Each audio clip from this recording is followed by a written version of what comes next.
everybody. My name's Cynthia Dorsey, and I'm an alcoholic. So I'm super grateful to be here. Jen, I met Jen when I was about a year sober in Charlotte, and you'll hear how I got to Charlotte. That was a whole nother story. But Jen, I hate to hear that she's sick.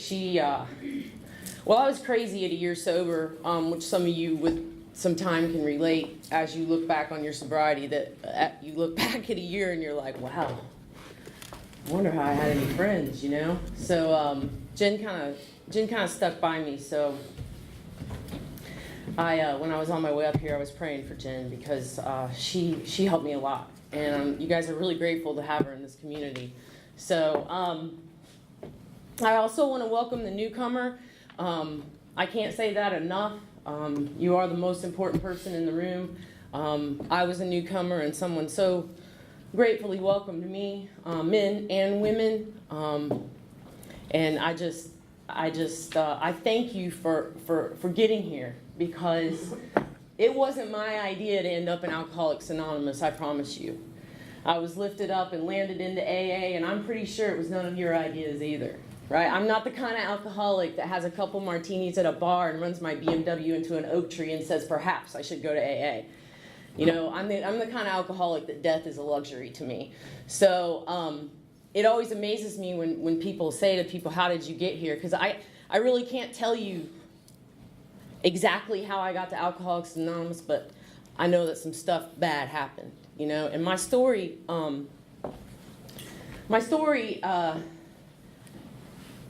It really is. There's a lot of hope in my story. But my story is about how I drug a little baby boy right through alcoholism, and how I orphaned that little baby boy to a clear liquid called vodka.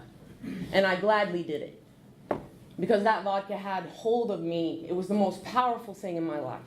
I did everything for my vodka. And so I might cry.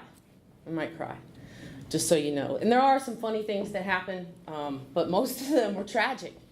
My mom always said, I buried my mom a year ago today.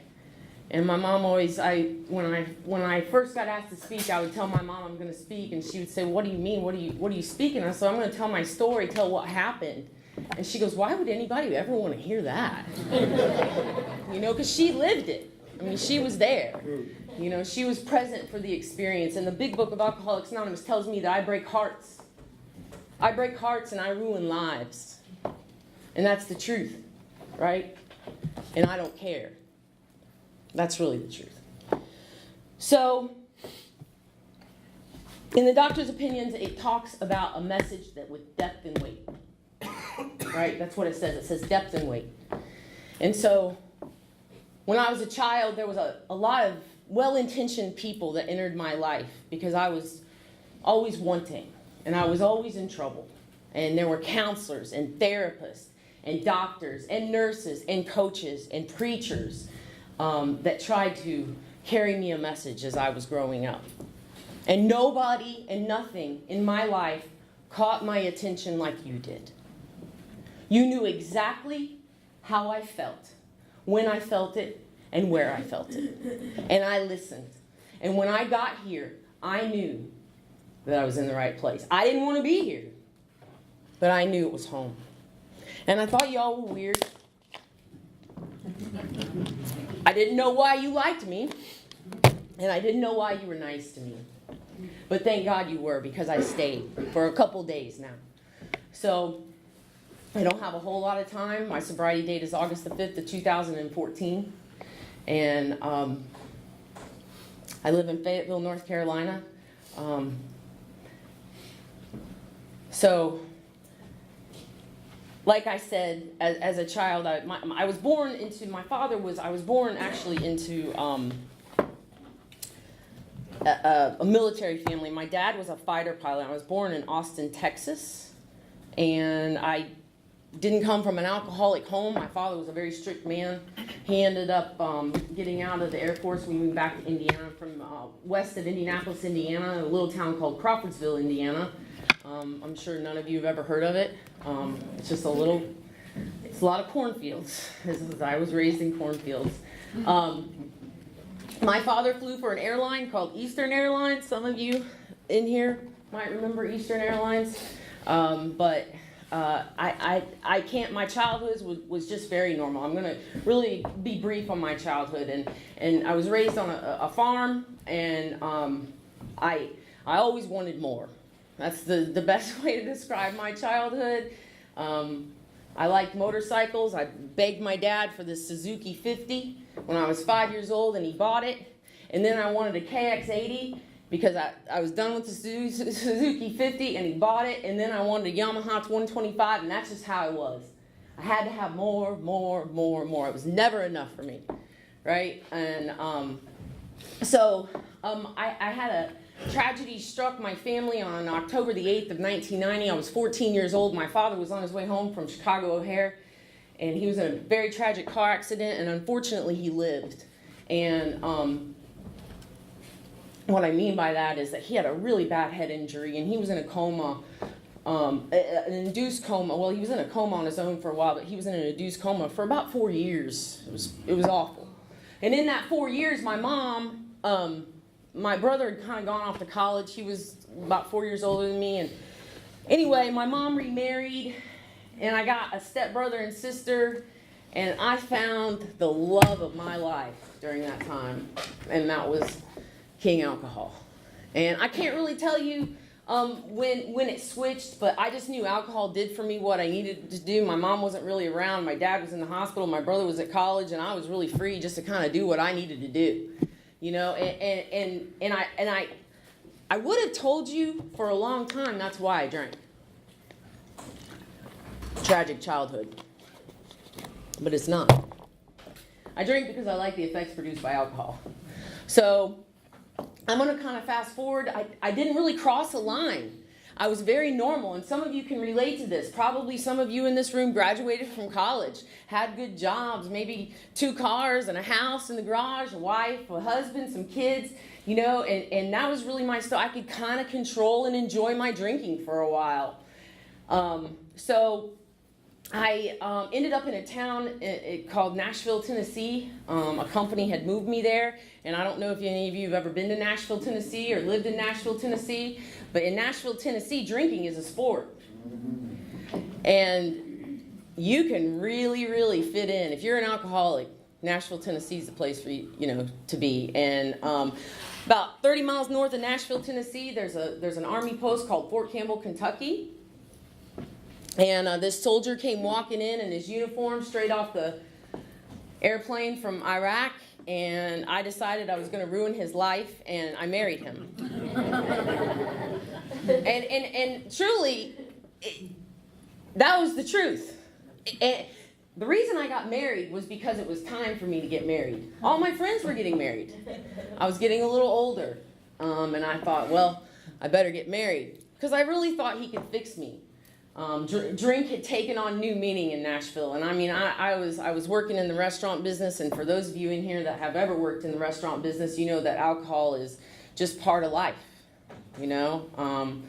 So I married that man, and he didn't fix me. He didn't fix me, and he's a Chinook pilot. He is a Chinook pilot, and he's not my husband anymore, but that's later on in the story. But anyway, so I married him, and then he didn't fix me, so I decided to have a baby on June the 27th of 2009, I brought this little bouncing, blonde-haired, baby blue-eyes boy into this world. His name is Henry. And I didn't drink while I was pregnant. And I can't explain that to you, because I was an everyday drinker, but I didn't drink while I was pregnant. But the moment that kid got out of me, I paid a nurse to go get me a pint of vodka. And I drank it in the hospital. And my mom was like, "What are you doing?" And I'm like, I need it. I mean, and it was immediate, like that sense of ease and comfort. I could feel it go down my neck and the warmth. I was like, I'm good. Like, I can do this mom thing, you know? No worries. No worries.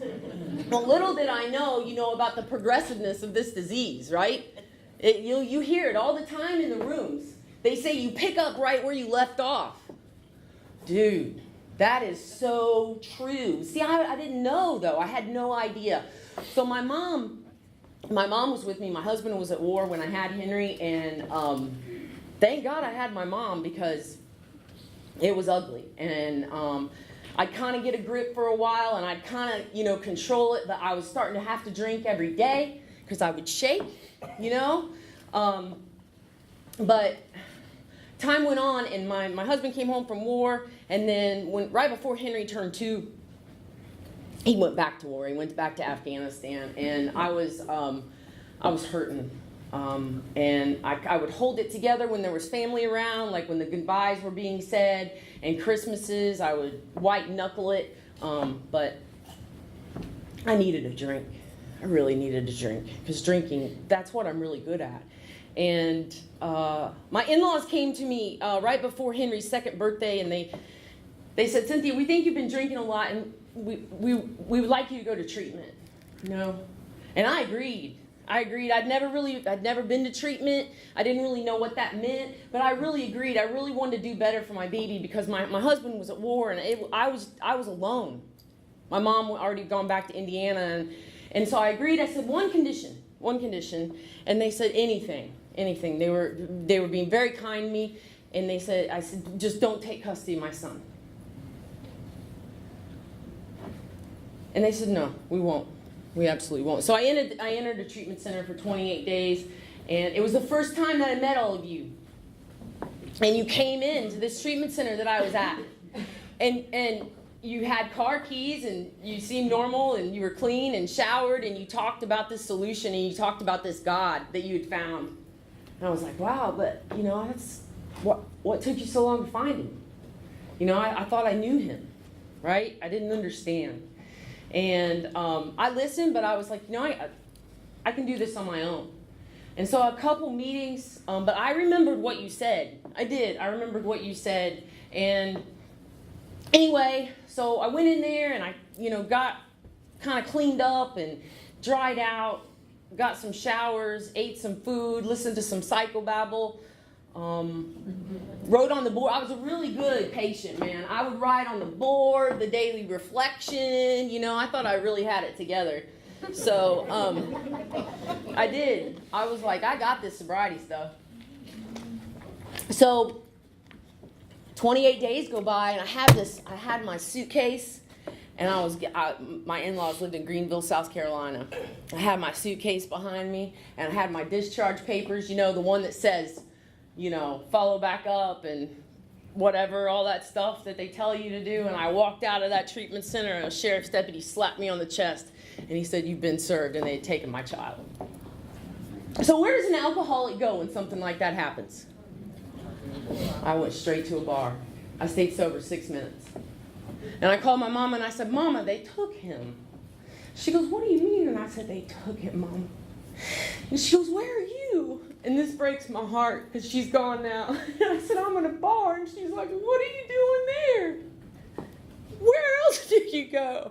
I didn't know. I had no coping skills. I didn't know what that was. I didn't have all of you. There was no phone numbers. I didn't have a phone number to call a woman and say, hey, what do you do?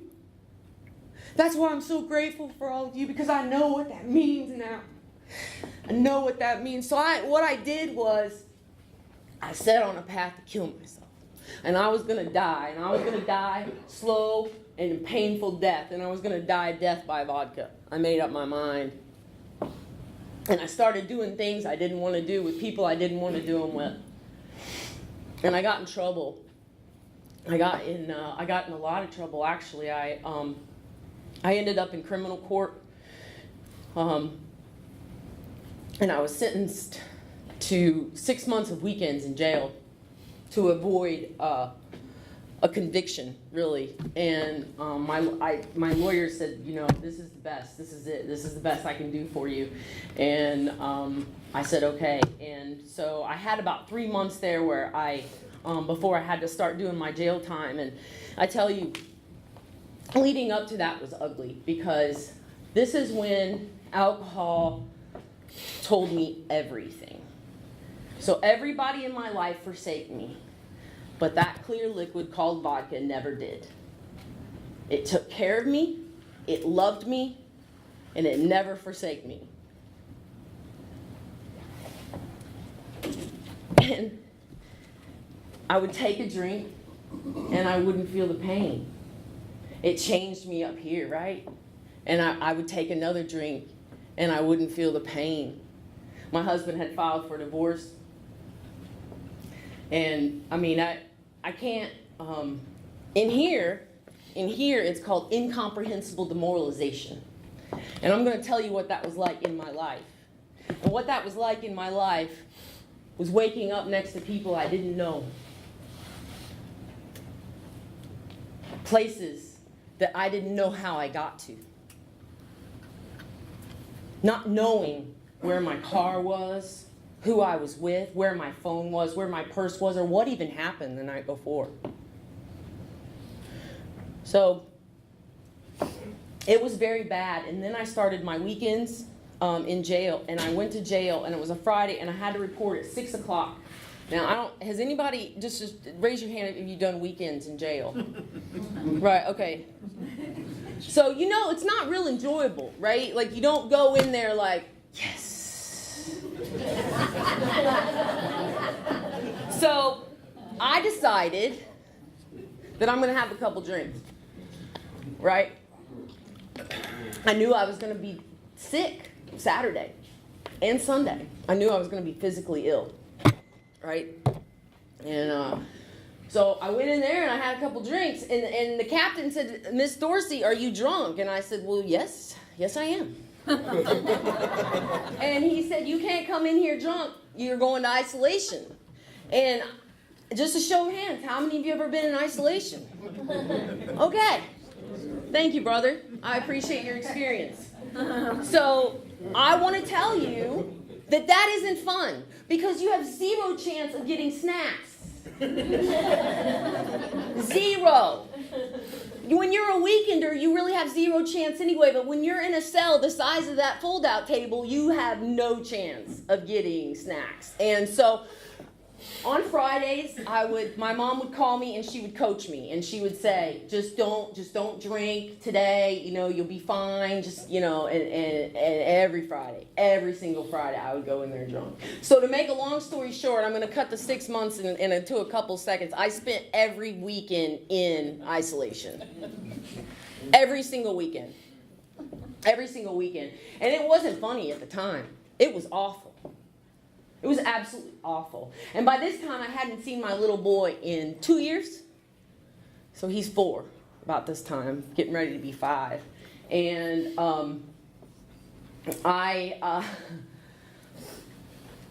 so after the jail time was over, I was, thank God that's over. So glad I made it through. And the end was very near for me. And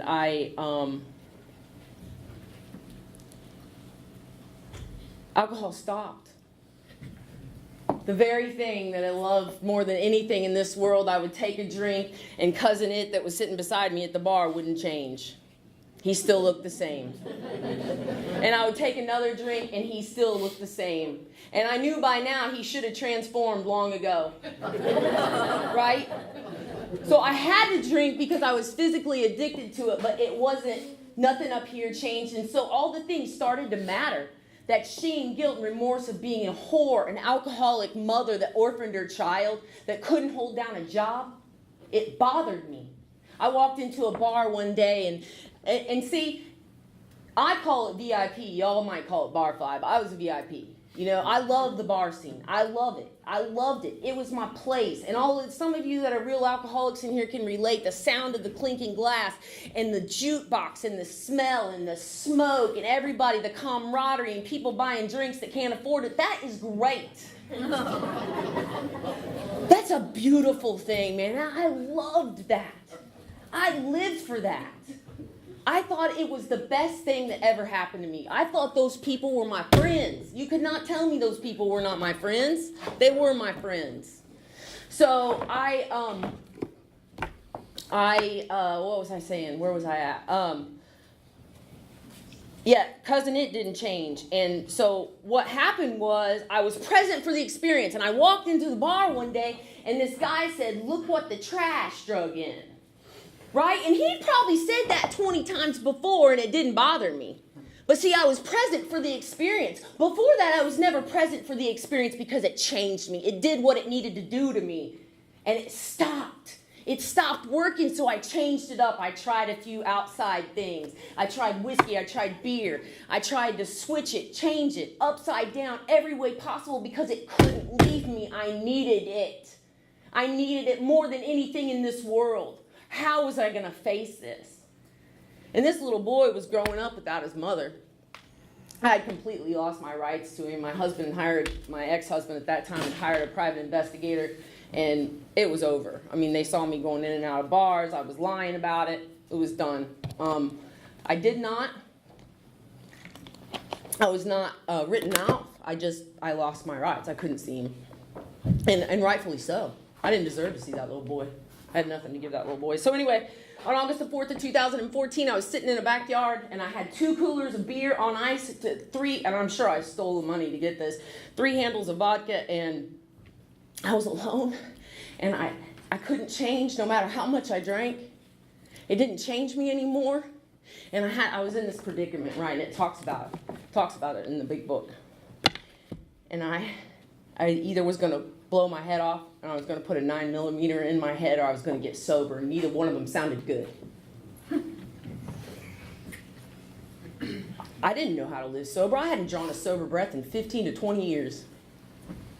But I couldn't blow my head off. I couldn't do it. And I couldn't die. I wanted to die. Dying would have been a privilege, truly. And I know some of you have that same experience.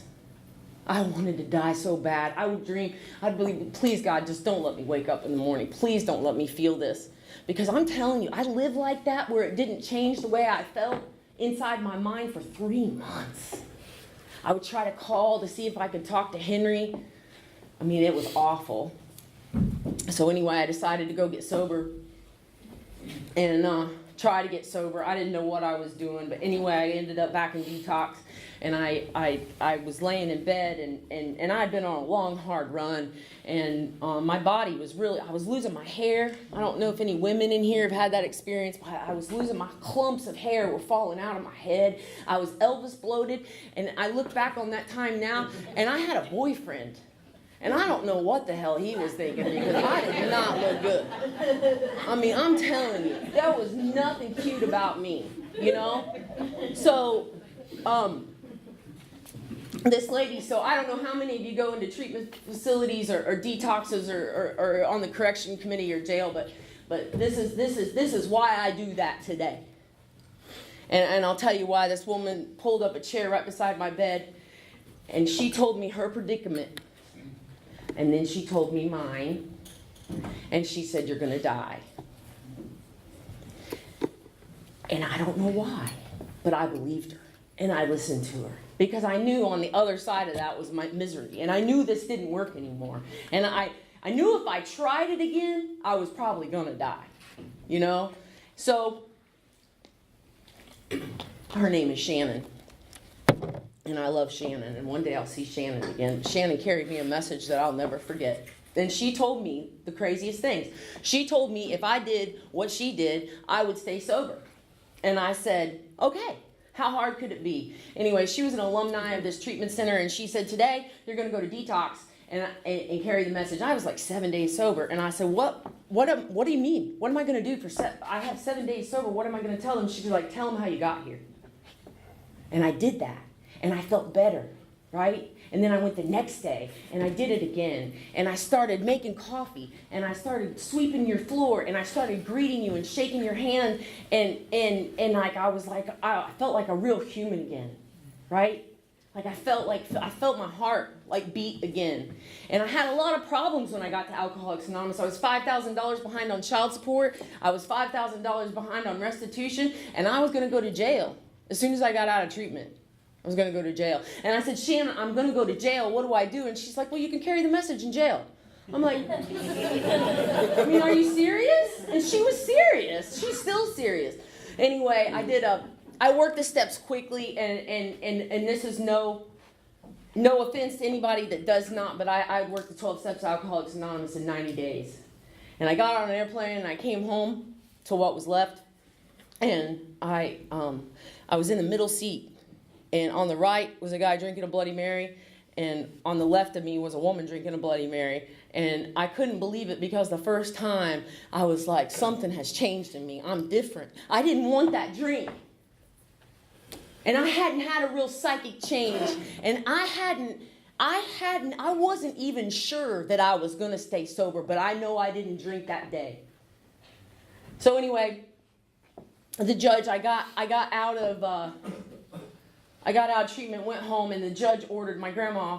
My grandma and my mom were my number one enabler, and I could talk about them for a whole hour, but I won't. So they hired me an attorney to try to get to see Henry, and the judge ordered my ex-husband, who had just got remarried, to let me see my child supervised for 2 weeks by my mother. So I got to see Henry, and when they came back to pick him up, I was about 9 months sober. When they came back to pick him up, they said, while Henry was with you, I got PCS and I moved to Fayetteville, North Carolina, and I'm still in Tennessee. And I'm like, I felt like this dagger in my heart, because, I didn't have a whole lot of time, and I had a sponsor. When I'd gotten home, I'd gotten a sponsor, and I was getting back involved in AA there. But I was like, oh my God, he was 5 years old at this time, and I was so scared. I didn't know what to do. So I called my sponsor. I said, what do I do? And she's like, you pack your car. And I was on probation, right? Oh, and I didn't get arrested. My parents bailed me out of the child support and the restitution thing. But anyway, I was on, the state of Tennessee owned me at that time, and I wasn't sure I could even leave the state of Tennessee. But she said, you need to pray while you pack your car. And I was like, well, I'm not sure God's gonna, help me. I didn't have anything to go. I had this 2000 Ford Focus that my mom had gotten out of the barn. And in Indiana, we salt the roads. So there was rust. There was seed bags on the floorboard, because all the rust had come out. That was my car. And I had about $300. And what happened was I had a job, and I called my boss, and I asked him for a transfer to Fayetteville, North Carolina. And this was in 2015. And he said, no, I can't get you to Fayetteville, North Carolina, but I can get you to Charlotte, North Carolina. And I was like, I don't want to go to Charlotte, North Carolina. I want to go to Fayetteville, North Carolina. So I called my sponsor, and she said, you need to be grateful. 2 hours, 2.5 hours is better than 10 hours. You're going to Charlotte. Well, so I'm a felon. And I'm a bankrupt felon. Do you know how hard it is to get a place to live as a bankrupt felon? Well, if you need to know, ask me after the meeting and I'll tell you. It's impossible.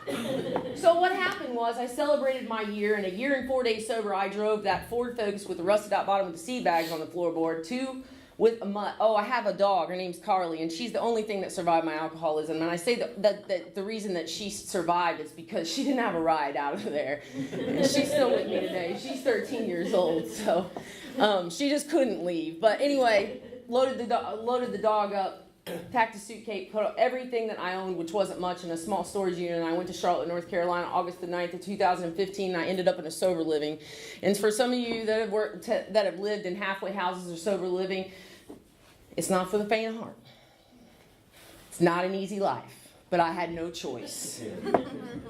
And it's whole, I cleaned the bathroom in that place every day for 2.5 years, because I would not use it until it was clean, because women are disgusting, just so you know. So I get there. Sorry, I'm running out of time. I get there, and I was not happy there, and my ex-husband was not thrilled with me being in North Carolina at all. And he was in Fayetteville, and he married a woman, and they had this nice house on this nice lot and had the boats, and my kid was there, and I was super envious, and I had to really work through that. But God said, no, you're staying here. So I ended up becoming the house mom there, and I ended up being able to work with newcomers constantly. They lived with me. I had no choice. I started sponsoring women. And Charlotte AA, if any of you get to experience Charlotte Alcoholics Anonymous, it's a wonderful community. Those women raised me. So one day, about a year and 3 months ago, my sponsor says, and I was enjoying it. I was on treatment committee, corrections committee. I was doing great at my job. I'd won salesperson of the year. And all the while I'm living in this halfway house, God just opened these doors for me.